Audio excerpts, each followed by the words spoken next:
Aujourd'hui, je suis venu en famille, bien accompagné de toute une famille de vins. Et c'est le cas de le dire parce que nous sommes dans un environnement familial d'un domaine qui a plus de 100 ans, qui est devenu un groupe. Donc à la base, c'est le domaine Juan Gil, donc qui est un domaine familial, qui a plus d'un siècle, et qui est basé à Jumilla, en Murcie. Donc Murcie, c'est cette province qui se retrouve aux confins du pays valencien et au nord de l'Andalousie.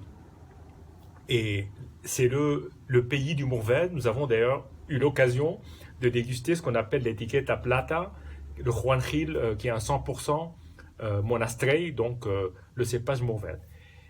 Et la famille Juan Gil s'est évidemment beaucoup développée en 100 ans. Ça reste un groupe familial, mais ils ont des vignobles dans beaucoup d'endroits en Espagne. Et là, vous avez un échantillon de ce qu'ils sont capables de faire. Donc là, on a un Rueda qu'on aura l'occasion de goûter, qui est le vin blanc de la région de Rioja.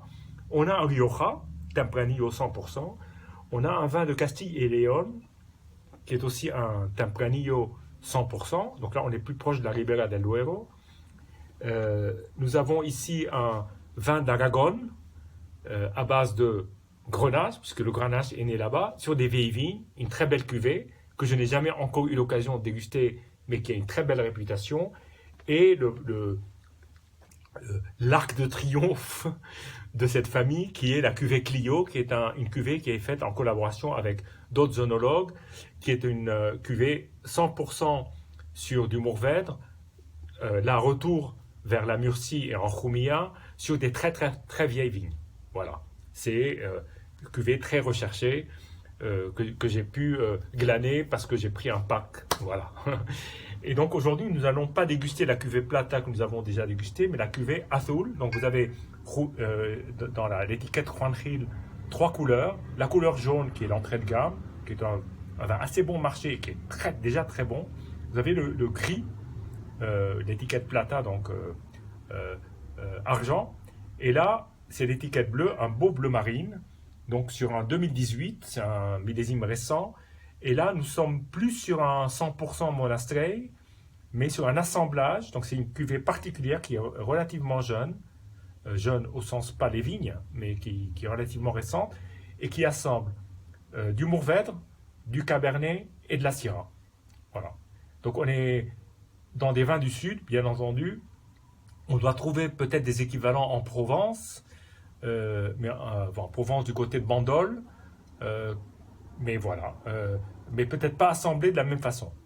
Ce vin passe dans des cuves en inox, est fermenté dans des cuves en inox et ensuite vieilli 18 mois dans du bois qui est un mélange de neuf et de moins neuf et qui lui donne une sorte de patine et qui fait qu'il est mis en bouteille au bout de cet élevage. Voilà. Donc nous allons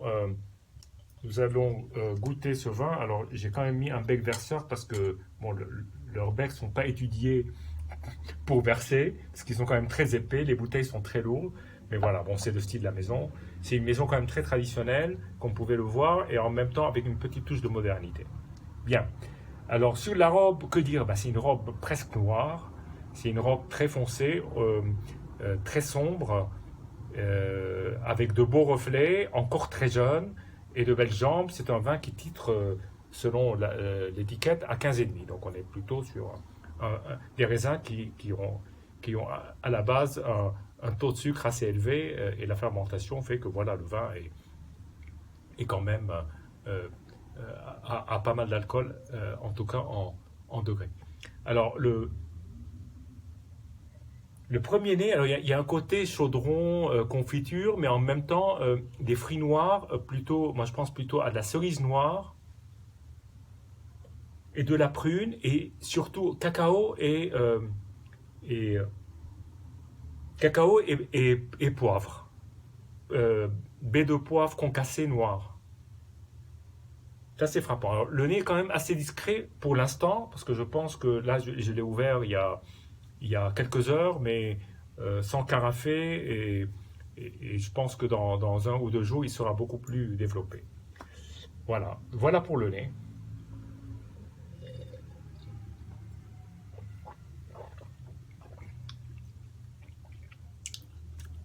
Alors déjà, moi qui suis familier avec les vins de Juan Gil, c'est le deuxième Azul que je goûte depuis, ça fait quand même 3 4 ans que je n'ai pas goûté. C'était juste, ça devait être le premier millésime que j'ai dû déguster dans les années 2016. Donc ça devait être un millésime 2015, quelque chose comme ça. L'attaque est très nette, très franche. Elle n'est pas massive, mais on la sent venir. Voilà. Et c'est un beau développement en bouche sur des tonalités chocolatées, fruits mûrs, pas surmûrs, pas de surmaturité, ce qui n'est pas plus mal, ce qui lui laisse quand même pas mal de fraîcheur en bouche. On ne sent pas du tout les 15,5 d'alcool. Ça, c'est assez incroyable, parce qu'il y a tout un équilibre entre la matière la matière, donc les fruits qui sont quand même assez présents, même s'ils sont un peu mordorés, un peu chocolatés, et d'un autre côté, euh, un développement en bouche avec des tanins qui sont très fins, encore très présents, mais sans ce côté rêche ou cette aspérité qui peut être gênante. Et une fin de bouche très longue, et très douce et très soyeuse. Voilà, très beau vin que j'apprécie beaucoup, un cran au-dessus de la étiquette à plata, mais dans le même style d'agrément et de plaisir. Voilà, à bientôt.